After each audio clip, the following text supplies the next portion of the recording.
think oftentimes there can be a bit of a misconception about realtors that if I invite a realtor into my home, they're going to lock the door behind me, they're going to throw a paper on the counter and not leave until I sign. And nothing could be further from the truth.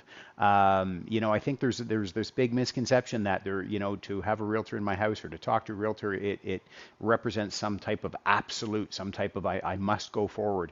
And like I say, there could be no further misconception than that. And I'll give you an example of a client recently. We got together, we signed a listing. We were going to start looking at houses, but they wanted to get their house listed first. There was a bit of work they had to do. We had everything signed. I had sent my stager in to have a look at the house. I had booked photography. I had booked to get some other services done before going to list. And literally 2 days, I think, before we were actually to have the photographer in, so this was after the stager had gone in already. So I'd already spent money on the listing by having my stager go in, right? And just before photos, there was a family emergency.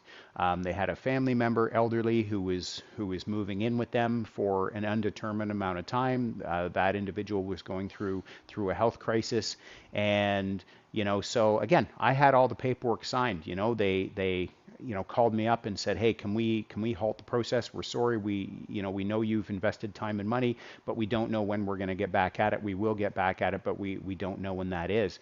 And it's not like I'm looking at the listing going, no, we got to go live in 30 days. So you signed it. We got to, no, nothing could be further from the truth. Life happens. The process of getting your house listed for sale and buying a house is collaborative. It's co-creation. And life happens, right? It's not always about absolutes. In fact, I just signed a listing the other day, and my clients have a fair bit of declutter to do.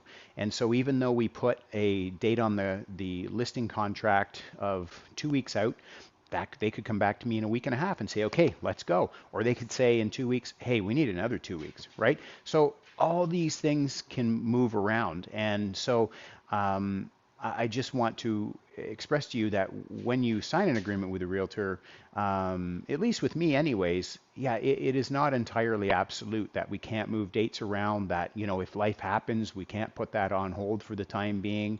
It is truly a process a road that we walk down together.